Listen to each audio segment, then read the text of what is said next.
saw the city passing by my window. Was in the crowd, but I felt so alone. Looked at my phone like every other second. Hi everyone, welcome back to my channel. Oh my goodness. Oh my gosh. It's been so long, but I'm back. And I hope that you all have been patient. But guess what? We are back at this. We're going to be talking, we're going to be making videos, and I am really excited. Guess what, you guys? I moved to the United Kingdom.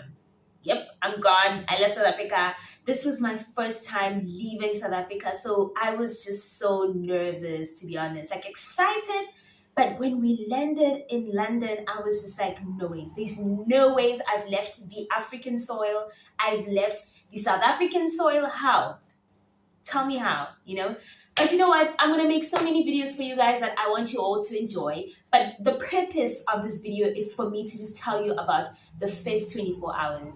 Like some of the things that were just like, no. Noise. What is happening? What is this? Like the things that just strike you from the get-go. And you're like, no. Let me tell you guys. Firstly, 7 a.m. looks like 3 a.m.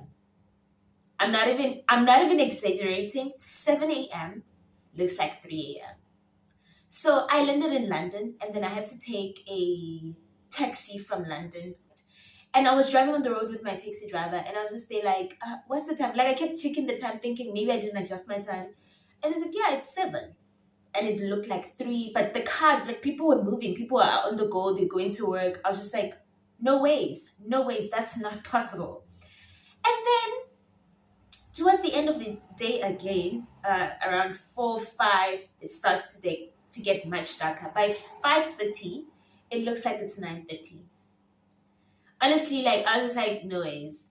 You know, you hear these things when you are not actually here, but when you start seeing these things, it's just like there's really so many differences. Like people legit be living a life where 6 p.m. there is no sun. You know how in South Africa you'll be seeing the sunset at 6 p.m. That's when it has the golden glow happening. That's really beautiful. While here 6 is like super dark, you know. Obviously it has to do with the fact that they're currently in winter, but it's still a shock, to be honest. Okay. The second thing that I want to tell you, this one I'm so grateful because my co-worker who I met, who I'm going to be working with here, just told me, you must also expect that the way we say eating times is quite different from what you know. So they call lunchtime, which we know in South Africa to be from 12 to around 2. They call it dinner time. They're like, yeah, you're going to hear people saying, I'm going to have dinner. No. Rewind. What are you talking about? Like, yeah, it's very common. That's what we do. We say dinner. We can say lunch once in a while, but people will say dinner. And then the biggest one, they call dinner time tea time. No. In South Africa, tea time is in the morning. You have breakfast from 10 to like 11. Usually people will get 15 minutes of tea time at work. So what do you mean dinner time or like time to eat your supper is called tea time? I was just so fascinated and just wondered. Obviously, English originated in the UK. So I wonder what happened while it was traveling to other parts of the world, that it got to South Africa and now tea time is in the morning. Yeah, quite interesting when you think about it. The third thing that I saw on the very first day, I went out for dinner with a friend, and at the restaurants, you don't get to have waitresses and waiters as you would in South Africa. You know how you'd get to the door and you'd ask for a table for 2 or 4, whatever, and they'll give you a table. A waiter or waitress would come through, greet you, tell you their name, make you feel welcome, and tell you that they'll be helping you throughout the evening. Nope, that's not the case here. So here, when you get here, you will go straight to the counter and you'll get a table, right? And then you'll get menus. And then what you'll do is you'll go straight to the counter and you'll tell them what you're ordering. Some people will just walk in straight to the counter, order whatever they're ordering, tell them the table number that they'll be sitting at, and then your food will come to you. It doesn't feel like that restaurant, because a big part of the restaurant culture in South Africa is, you know, having a waiter and a waitress, and they get friendly with you. So that was quite an interesting aspect as well. And then number 4, it's always raining. it's always cloudy. No, no. I'm a rain girl, guys. Don't get me wrong. I'm a rain girl. But I think a big part of me loving rain is because we only have it in certain times in South Africa. Like rain is mostly during spring and summer. And even then, it won't rain like every day. Like you'll have a very hot and warm day, and you'll be like, oh, it's probably gonna rain. And then it pours, at like 3 p.m. If you do have like consistent rain, it's probably gonna be a day or two, and then it's gone. Like that's the beautiful part about having rain because it's not always there. Well, yeah, you always have to be carrying a raincoat or an umbrella because it's always raining. So the other interesting thing that I found was their bathroom racks are actually heated. I was just so shocked. I was like, this is the coolest thing. Because you can imagine having to take a shower in these very extreme conditions already at home during winter, which is not as bad as this one. It's cold when you have to shower, you're just like dreading it. So having the towel racks being heated, I'm guessing that it allows your towel to dry faster, after you shower, but also it keeps you warm. And it was really cool because I saw this in multiple places. Like when I went to visit my friends, I saw that it's just a thing, it's the norm. So it's almost like the heater for the bathroom becomes the towel rack. It's like a dual functionality, which is just really amazing, honestly. The other point that I found really cool was I heard so many languages when I was at the airport. So I had to wait for quite a while for my taxi. So while I was there, obviously you can imagine, this is like the first place I landed in the United Kingdom, have never been there. I was very inquisitive, just looking around, trying to process everything. So I heard a lot of different languages. Obviously, I can't really recognize them, but I'm guessing it's some of the European countries, things like your Polish, probably even some African languages from other parts of Africa, So that gave me a lot of hope because in my head, I'd always imagined that Britain is more of a homogenous society compared to South Africa because we know that our country is made up of a lot of different tribes, different cultures, different religions, different ethnicities. And that's why we have 11 official languages. So I couldn't imagine having to move from a space like that where it's always been different people trying to interact with each other. And it's the differences in us that always brought us together to create our beautiful rainbow nation. So I couldn't imagine like how it would be for me to be in a homogenous society.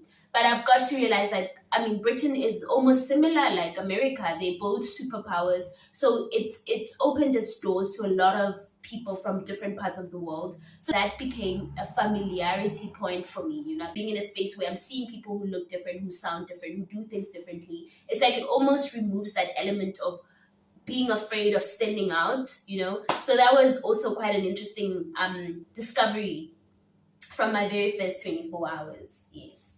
And then the last point, but definitely not the least, guys.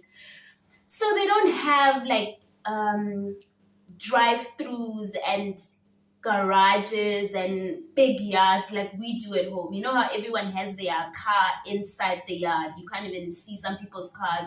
Cars are in the garages. They don't have that, So the first day, I was just seeing these cars that were parked on the road. In my head, I'm like, what's happening? Why is it so many cars on the road? Is this even allowed? Cars are supposed to be moving around here. No, so actually that's the parking. So you have the road, right? And then this is your house. Just outside your house, there's like a little parking space, a normal parking space that you probably find like at a shopping center. It's just outside your house. So you can imagine this is my house. This is the neighbor's. This is my car, this is the neighbor's car. So they're all lined up along the road, parallel parking. So that was such a weird thing for me. At first, it's like, what's happening? Some are even parked in the middle because sometimes they have these little boxes in the middle of the road. If you have a two-way road, in the middle you have like a little box and you have cars parked in the middle. And I was so shocked the first day. I'm like, what is happening? And seeing their fences being so little, like it's just almost like for decoration more than for protection and for, blocking, what's this? Stop nonsense, as we would say at home. So there was also like just a shock. So one thing I saw on the first day was it's legit the very little things that you go about your day, never thinking about because it's all you've ever known, it's all you've ever seen. and then you just realize actually they're not the same elsewhere. And I think that's where the culture shock comes from. Because I'm pretty sure you've heard from a lot of people that have traveled abroad that say that there's culture shock, and usually back then, before I ever left South Africa, I always imagined culture shock as the major stuff, where it's like, okay, obviously in South Africa we have people that speak Sepedi, people that speak Zulu. I won't hear that when I'm in the UK. So you think of the obvious major things, and turns out it's just the little things, and it's really bewildering. Yeah.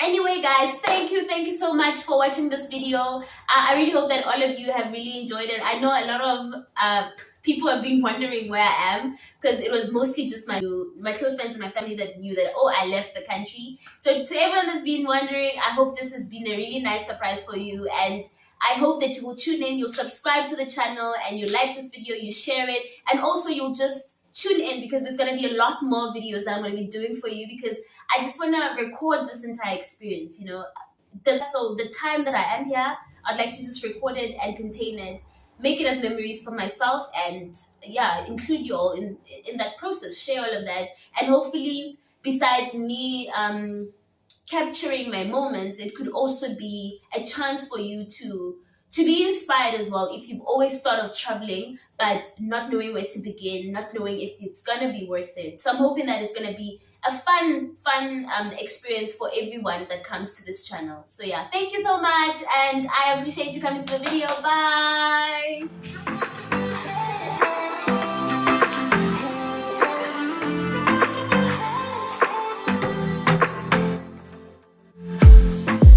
I saw the city passing by my window. Was in the crowd, but I felt so alone. Looked at my phone like every other second. My future was blurry and numb, a tunnel where there's no light. Oh, but then you came and sat right next to me. Your eyes, they glowed and filled me up. We had never met before that time, but I just knew that we'd end up. You took it, you took it, took away my loneliness. Oh, I know it, I know it. You're making me wholehearted. Together, together it's always better. I don't want to be parted. You're making me wholehearted. You're making me wholehearted. We jumped off the subway leading nowhere. Your warm hands rubbed off the cold around me. I heard you say that everything is alright, but how did you know how I felt? You saw right through me that day. I was lost in space, but you pulled me down and wiped away those cloudy thoughts. I could see the sky when you were close to me. I can't believe what you brought. You took it, you took it, took away my loneliness. Oh, I know it, I know it. You're making me wholehearted. Together, together it's always better. I don't want to be parted. You're making me wholehearted. You're making me wholehearted. I will always remember it. How you turned everything around.